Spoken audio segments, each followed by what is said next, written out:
Good morning and welcome to Daily Red Devil for all of your latest Manchester United transfer news and talk. And as always, we're back with another massive show to bring you all this morning. But before we jump into that, please do smash a like on the video. And if this is your first time watching today, please do make sure to subscribe to the channel, bottom right-hand corner, and get involved in the community. So on the show this morning, we're going to be talking about Sir Jim Ratcliffe's big Manchester United takeover demand.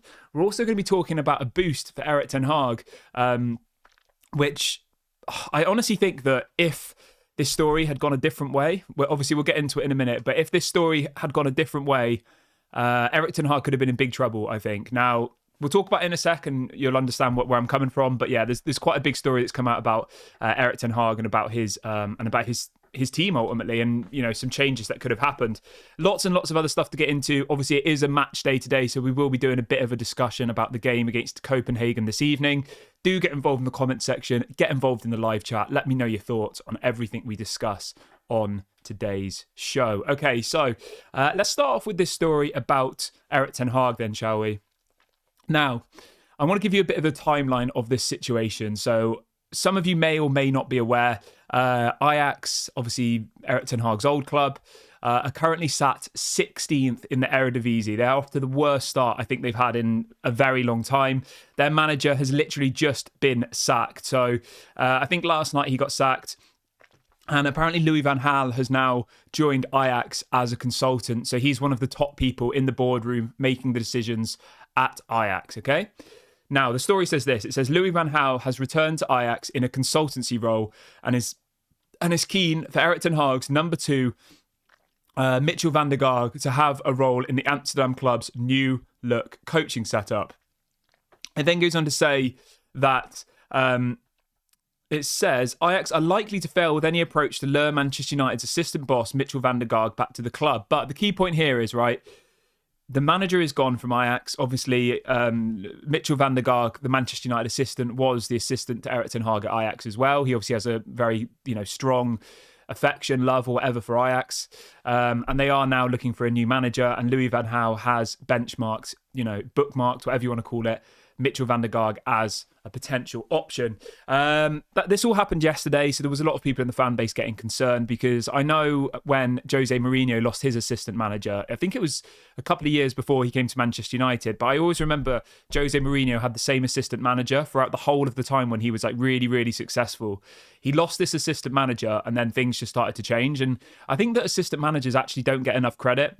I know at the moment you're thinking, well, Manchester United are rubbish, so I'm not going to give, Mitchell van der Gaag credit because there's people already questioning Erik ten Hag. So why would you give him credit? But generally, I think the assistant managers do offer quite a lot, and they do more than people actually understand. And it is very much a team, the backroom staff, the assistant manager, the coaches. Like, there is a proper setup. It's just Erik ten Hag's ideas, and then the other people will kind of, make it happen. So yeah, I think the assistant managers do go a little bit unloved sometimes. But there's another story that's come out this morning on this topic, and it says that Erik ten Hag's assistant, Mitchell van der Gaag, has apparently turned down the chance to be the new Ajax manager in order to stay at Manchester United. So I think this is a massive, massive positive. I do, and I think it's a big boost for him, because the thing is, right, I think if Erik ten Hag lost his assistant this early into a season, I think it could really, really derail us. I do.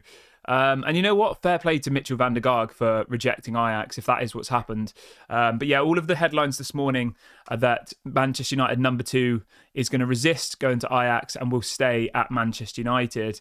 Let me know what you guys think about that in the comments section. I'm just having a look. Yeah, so it looks like he has been with Erik ten Hag since 2021. He was the assistant manager at Ajax for a year, and then moved to Manchester United. Before that, he was the manager of the under-21s at Ajax. So he has a strong relationship with Ajax, obviously. He was a player in his time as well. He never played for Ajax. He played for PSV for most of his career. He even played for Al Nassr, which is pretty random. Anyway, yeah, so Mitchell van der Gaag looks like he will be staying at Manchester United. And I honestly think that is a big, big positive for Manchester United. And fair play to him, fair play that he's wanting to stay. Let's see what people are saying in the chat this morning. I hope everyone is doing good. Lee says, good morning, everybody. Lots of people saying good morning. I hope you're doing good. Edward says, good afternoon. Good afternoon to you. Al says, I don't think the Glazers are willing to fully sell the club. Qatar offered 5.3 billion. Sir Jim Ratcliffe offered 1.4 billion for 25%. That's no more than Qatar offered when you consider the opportunity cost. Yeah, exactly. That's the strange thing here, isn't it? Al says Qatari news outlets say Glazers use them to sell a minority stake only. They think the Glazers aren't selling the club beyond a minority stake. Yeah, I think you're probably right there. Yeah, you're probably right. We will obviously talk about the takeover in a minute. I'll just wrap up this little bit of the show on the assistant manager situation. Obviously, I will keep you updated if any more news comes out surrounding Mitchell van der Gaag's potential move to Ajax. For Erik ten Hag's sake, I hope that doesn't happen because I think it will be a massive, massive issue for the club. I do. And I think that, you know, we're just starting to see maybe not very good performances, but we're starting to see a bit of a run of form. Obviously beating, Sheffield United on the weekend and then beating Brentford the weekend before. If we win tonight, that'll be 3 wins in a row. Now, I know that's nothing to shout about, but when you consider that we lost 4 out of our first 8 matches, to actually start building up a bit of a run of form is so, so important at this stage. And I just think that, Manchester United potentially losing their assistant manager, I think it would be honestly absolutely awful. I do. And I'm really happy that, most of the stories this morning are saying that he will stay at the club. And then the thing is, right, if you look at our next few fixtures, I honestly think that most of them are winnable. Obviously, we've got Copenhagen tonight, which I expect us to win. Now, the Manchester derby, you're probably all sat there thinking, no way, we're going to get battered. I think strange things happen in the Manchester derby, and I would not be surprised at all if we get a result against Man City. I think they are looking a bit weak at the moment. Obviously, De Bruyne is injured, Akanji's suspended. Like, I don't want to say I'm not worried, but I don't know. I almost think that, it's those games where the Manchester United players actually, show up and have a bit of confidence and go into it with, the Old Trafford crowd behind them, and they'll actually go out and put a performance in. It's the games against, the Lutons, the Crystal Palaces that I'm worried about, because everyone expects us to win those matches. And this bunch of players' mentality is when they're going up against an opposition who they're expected to win, they usually don't win, or they usually struggle, like we saw against Brentford, like we saw against Sheffield United in the first half. We're expecting them to go there and absolutely destroy Sheffield United. And in the first half, it could have been 2 or 3-0 to Sheffield United quite comfortably, Whereas these games, we're the massive underdogs against Man City. Everybody would be saying that we're going to lose. And I think we might get a result. Call me stupid, call me whatever you want. Maybe that will change after this evening if we lose against Copenhagen. But let me know what you guys think about that. Let's have a look. David says I'm going to put £5 or €5 on Manchester United to beat Man City. Show United says Ten Hag needs to bring in his Ajax coaches. Yeah, I mean, that's a possibility. But the thing is, right, Erik ten Hag will have picked Steve McLaren and who's the other one? Steve McLaren. Obviously, Mitchell van der Gaag. There's a couple of them, isn't there? Somebody says assistant managers are very important. Look at what happened to Jose when he lost his assistant and was never the same again. Exactly. Somebody says Graham Potter should take the Ajax job as that is a big club, and if he turns that around, it could repair his reputation. That's an interesting role. Yeah, I think that would be a good move for him. Scott says, Kieran, do you think some of the Glazers care more about what happens to United than others?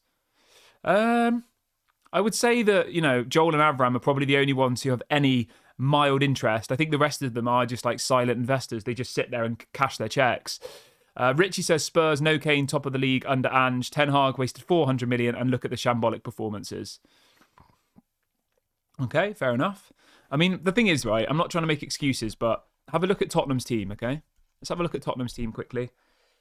So, as far as I'm aware, Tottenham don't have any injuries, do they? Let's have a look quickly. I'm happy to have this conversation if that's what you would like to do. So let's have a look at Tottenham's injury list. At the moment, the only people they have injured are Whiteman. Anybody know who that is? I've never heard of him. They've got Sessegnon, who, let's be honest, is below average. Solomon. Those are the 3 players that are injured at the moment for Tottenham. Let's look through the Tottenham side. Mitchell van der Ven and Romero. I think they're pretty solid. Pedro Porro, he's okay. That Udogi guy at left back, I think he's been really good. Højbjerg and Sarr. Maddison, Kulusevski, Richarlison, and Son. I think Tottenham have got a decent side, to be honest. And even when you look at their bench, they've got some okay players. But yeah, they have done well. I think it's going to all come crumbling down, to be honest. Though I don't think Tottenham are going to win the league. I would be absolutely shocked if they do. The thing is with Tottenham, right? Yes, they've had a good start to the season, but even when we played them, we should have scored a couple of goals. We should have had a penalty. I wasn't that convinced by them when we saw them. I haven't really watched them in any other games, to be honest. But when we saw them against ourselves, I thought they were pretty average. Let's have a look. Milas says, first we need to get some points in Champions League, then speak about beating City. Yes, I agree. Milas says Tottenham has players who will carry the club like Son and Maddison. We have Bruno and Rashford. Yeah, I mean, let's be honest, right? Maddison was the signing of the season. Unbelievable. And I don't know why Manchester United didn't go anywhere near him. Like, why did we not look at James Maddison? Why did we buy, what's he called? Mason Mount? Like, I don't really get that bit of it. I like Mason Mount. I think he's a good player, but James Maddison is clearly a better footballer, and they paid around £40 million for him, and we paid 60 for Mason Mount. I guess the only thing to mention there is obviously Mason Mount is a lot younger than Mason Mount's just turned 24, whereas what's he called? James Maddison's turning 27 this year. So there is a bit of an age gap. Everybody who's just joined in the last couple of minutes, please do smash a like on the video. We've got over 300 of you watching today, which is absolutely amazing. Please do smash a like and please do subscribe. Bottom right-hand corner. It doesn't cost any money. It's completely free. So do get involved. Edward says it's because of the instant impact by their new coach. Yeah, that's the thing, right? They always have that honeymoon period. I saw a stat earlier on today, right? Listen to this. Ole Gunnar Solskjaer, in his first 9 games at Manchester United, okay, in the Premier League, he got 8 wins and a draw. That is crazy, isn't it? Ole Gunnar, 8 wins and 1 draw in his first 9 Premier League matches. That is absolutely incredible, isn't it? Because apparently the Tottenham managers had the best start to a season out of any person or something, any manager. But apparently Ole's actually had a better start.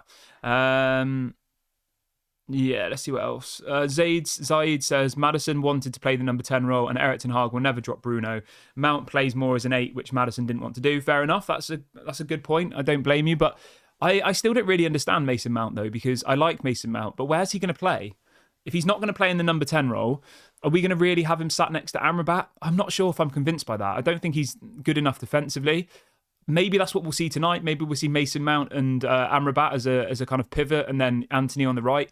I'm interested to see how we line up tonight because I think, obviously, Copenhagen, I don't want to, underestimate them, but I would expect us to go out and convincingly beat Copenhagen. Would you all not?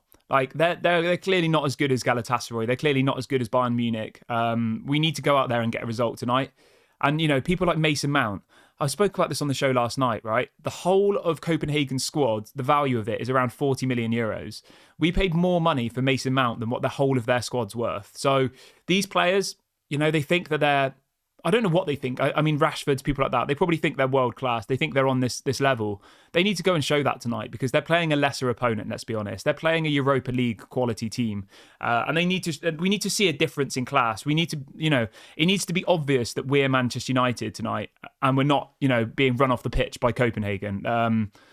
Because literally their players are probably on par with championship clubs, let's be honest, by way of, the actual squad depth they have. I would say that like Leicester in the championship have a better team than Copenhagen, even maybe people like Ipswich, like people like that. Those teams that are doing really well in the championship at the moment probably are more strong than Copenhagen.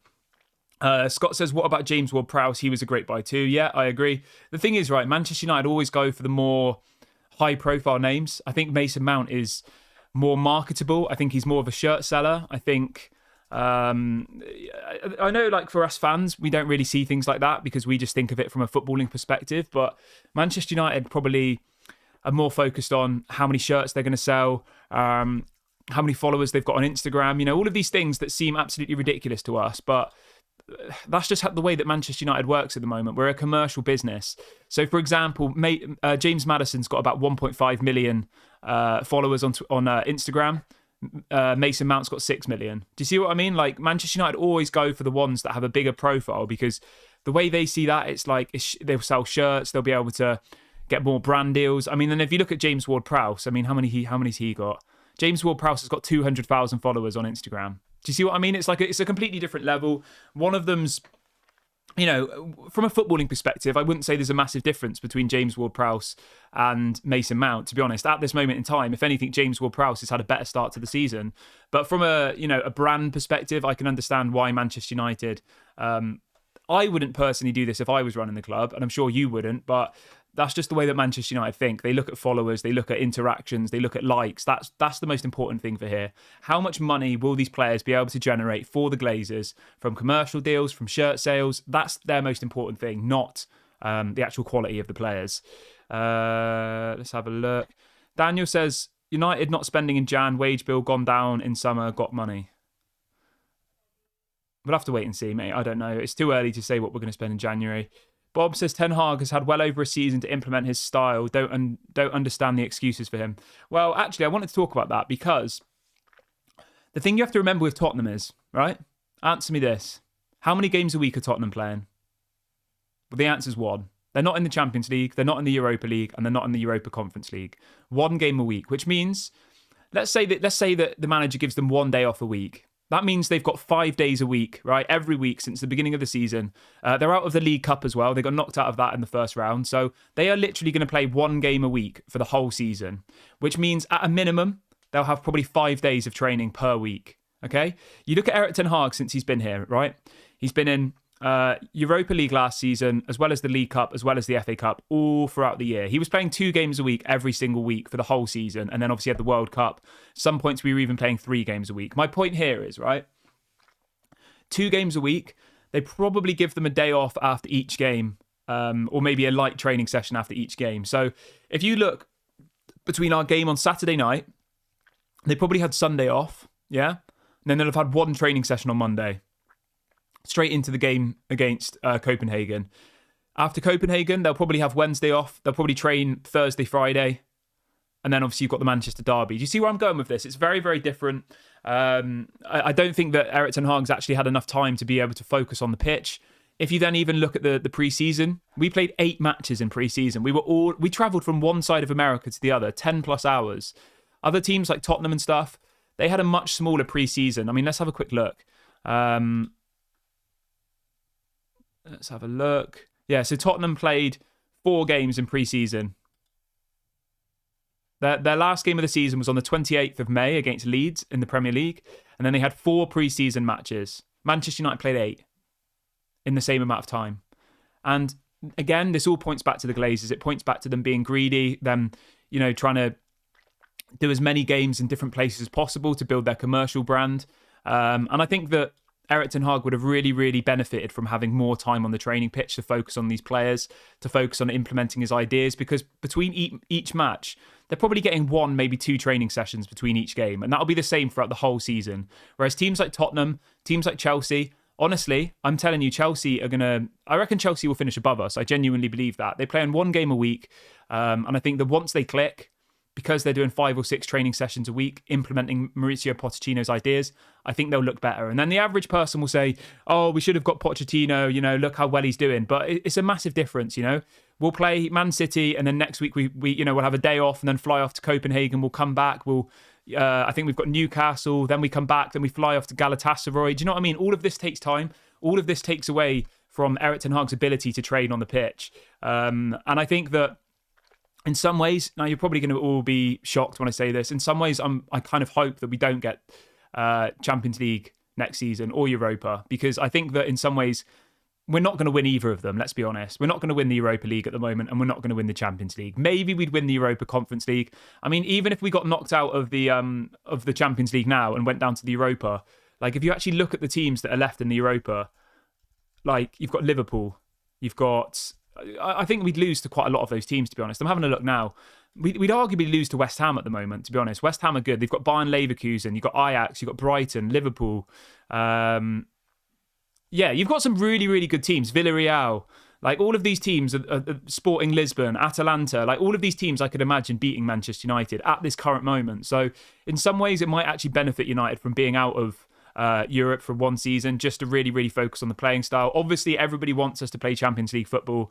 Everybody wants us to be, competing in the big competitions, but maybe that would be better. And I think that it's an unfair argument to just look at Tottenham and be like, oh, look what he's done in 2 months. I think it's different. It's not the same comparison. If he'd have come in, played 8 pre-season matches in, the space of about 3 weeks, and then been playing 2, sometimes 3 games a week since then, and he was still top of the league, doing well in the Champions League and all the rest of it, maybe then you could have that conversation. But at the moment, I don't think it's a level argument, is it? One person's playing 1 game a week, the other person's playing 2, sometimes 3, sometimes having to, going to have to be flying to Turkey, to Copenhagen, to Munich. The other one's just playing, games in England once a week. Like, it's different. It's a different level.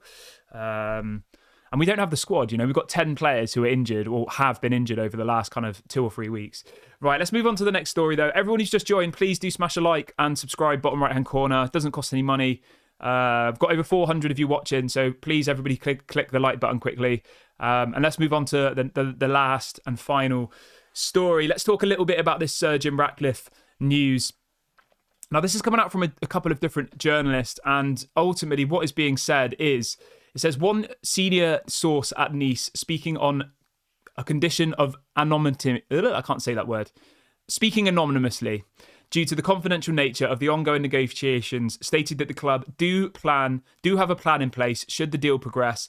They also said the opportunity to learn from United and collaborative opportunities. And then the story also goes on to say that ultimately Sir Jim Ratcliffe's big demand is that they have full control of the sporting side. It says top executives from Ineos Sport expected to now be directly involved in the running of Manchester United's sporting department once the deal is ratified. They are now engaging in face-to-face discussions with Joel Glazer, with Sir Jim Ratcliffe set to join them. So at the moment, what's going on with the takeover is they're negotiating the terms of this part of it, where ultimately they'll be able to have the control of the sporting side of it. It's the bit that a lot of us were unsure about. Why would they give him full control if he's only owns 25% of the club?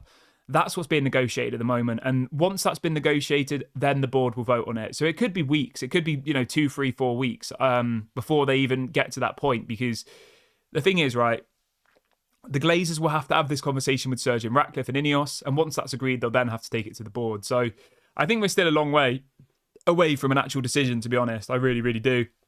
Whether or not they'll be in by the January transfer window, again, I'm not too sure.